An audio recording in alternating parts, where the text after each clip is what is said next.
Halo, perkenalkan nama saya Marsi Mariati Umbalapir.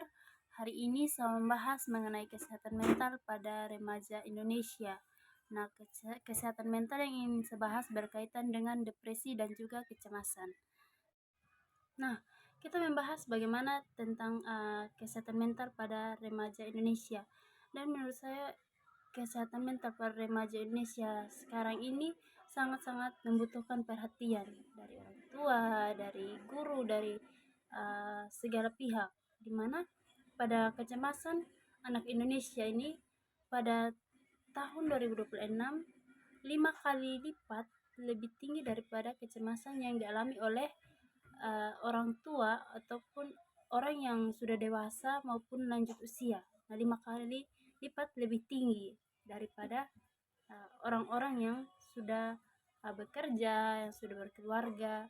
Nah, ini dimana kemarin pada 9 Maret 2026 Kemenkes RI mengeluarkan hasil program CKG atau cek kesehatan gratis, di mana sebanyak 7 juta anak Indonesia dilakukan di screening, di mana hasil di screening itu didapati bahwa anak Indonesia masuk ke dalam ini banyak yang mengalami gejala depresi dan juga kecemasan. Nah, dari hasil tersebut didapati bahwa tingkat depresi dan kecemasan anak Indonesia masa kini itu uh, tingkat gejala kecemasannya itu sangat signifikan, di mana sebanyak 4,4% atau sebanyak 338.000 anak Indonesia mengalami gejala depression disorder, sedangkan sebanyak 4,8% atau 368.000 anak Indonesia itu masuk ke atau mengalami gejala depression disorder. Nah, dari hal ini kita dapat melihat bahwa kecemasan kesehatan mental pada anak Indonesia itu sangat membutuhkan perhatian yang lebih serius, karena berdasarkan pada data dari Global School Based Student Health Survey menyatakan bahwa tingkat percobaan bunuh diri ini pada remaja itu sebanyak 3,9% per tahun 2023 dan menjadi 10,7% pada tahun 2023. Nah, dari hal ini kita dapat melihat bahwa isu kesehatan mental pada anak Indonesia itu meningkat dengan sangat signifikan, sehingga membutuhkan perhatian dari segala pihak. Dan juga penyebab apa yang menyebabkan sehingga terjadinya depresi kepada remaja masa kini. Itu yang pertama ada dari pola asuh atau dari orang tua, dari lingkungan keluarga, dari pertemanan dan juga media sosial. Nah, ini dimana dari keluarga. Nah, keluarga atau dari orang tua biasanya menekan anak untuk berprestasi, untuk bisa bersaing, dan juga selalu dibanding-bandingkan. Itu merupakan hal yang biasa terjadi pada anak-anak Indonesia, di mana ketika anak tersebut tidak mendapatkan sesuatu hal yang memuaskan dari pendidikannya, biasanya orang tua atau dari keluarga suka membanding-bandingkan anak tersebut dengan anak yang lainnya, dengan anak tetangga. Nah, di situ hal itu membuat anak merasa tertekan, merasa depresi, merasa cemas, dan karena dia merasa bahwa dia belum bisa untuk menjadi sesuatu hal yang diharapkan oleh orang tuanya. Nah, ini kita terkadang menganggap bahwa perbandingan tersebut bagus agar anak bisa termotivasi untuk bersaing dengan orang lain. Tetapi itu tidak semua anak memiliki pemikiran untuk menjadikan perbandingan tersebut sebagai motivasi agar ia bisa memperbaiki diri lebih baik lagi, karena ada anak yang bisa mengambil atau menganggap bahwa perbandingan tersebut adalah sesuatu yang menunjukkan bahwa dia adalah seseorang yang gagal, seseorang yang tidak mampu, menyebabkan dia merasa kurang berharga, dia menjadi rendah diri, dan dia jadi kurang bersemangat untuk menjalani kehidupannya dalam dunia pendidikan karena dia merasa bahwa saya tidak akan pernah bisa seperti dia, karena tidak semua anak memiliki pemikiran ini bahwa perbandingan itu agar ia bisa termotivasi, karena bisa saja anak tersebut bukannya termotivasi, malah dia malah ini perbandingan itu membuatnya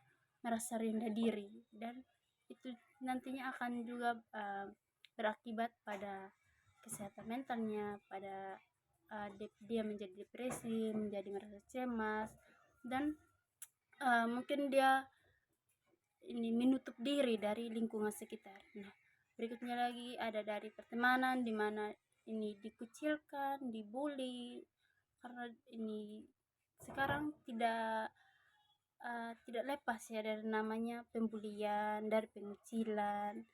Itu membuat anak juga merasa tertekan, merasa depresi, dan juga dari media sosial. Nah, media sosial sekarang, pada zaman sekarang, sangat berperan penting kehidupan dalam kehidupan kita, apalagi remaja remaja masa kini, yang mana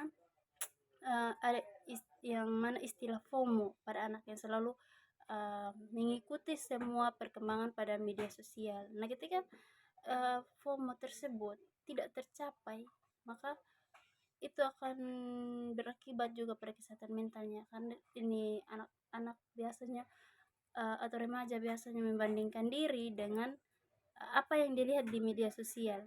Jadi ketika ekspektasi dan realitanya tidak tercapai, atau ekspektasinya itu dia mau seperti yang lain ini berliburan ke luar negeri, memiliki pakaian-pakaian yang lebih bagus, sedangkan realitanya dia tidak mampu untuk mewujudkan hal tersebut. Itu dia akan merasa ini depresi dan merasa tertekan. Ini kenapa saya tidak seperti dia, kenapa saya tidak bisa seperti dia, kenapa hidup saya ini seperti ini. Nah, pertanyaan-pertanyaan seperti itu pasti akan muncul ketika anak itu sering membanding-bandingkan dirinya dengan kehidupan di media sosial. Dan untuk menangani hal-hal seperti ini,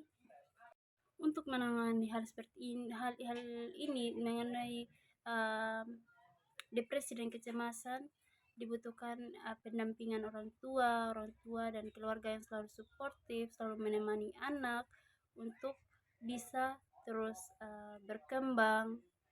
Memang bagus untuk tidak selamanya membanding-bandingkan diri atau membanding-bandingkan anak itu merupakan opini yang salah.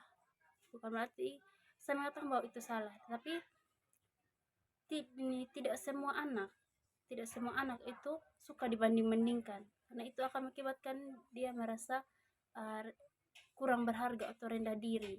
Jadi alangkah lebih baiknya untuk orang tua jangan terlalu suka membanding-bandingkan anak, tetapi berikanlah anak support, berikanlah mereka motivasi, penguatan untuk anak-anak itu bisa berkembang lebih baik lagi dari ketimbang terus menerusan dibandingkan dengan anak yang lainnya. Terus untuk anak yang sudah mengalami depresi, kecemasan, ada juga ini diperlukan dukungan teman sebaya. Teman sebaya sangat berperan penting juga dalam mendukung ini kesehatan mental terhadap orang yang menderita depresi ataupun kecemasan. Terus dibutuhkan juga ini penanganan dari ahli atau dari konselor untuk membantu menangani anak yang mengalami depresi dan kecemasan tersebut. Jadi sangat penting untuk kita juga.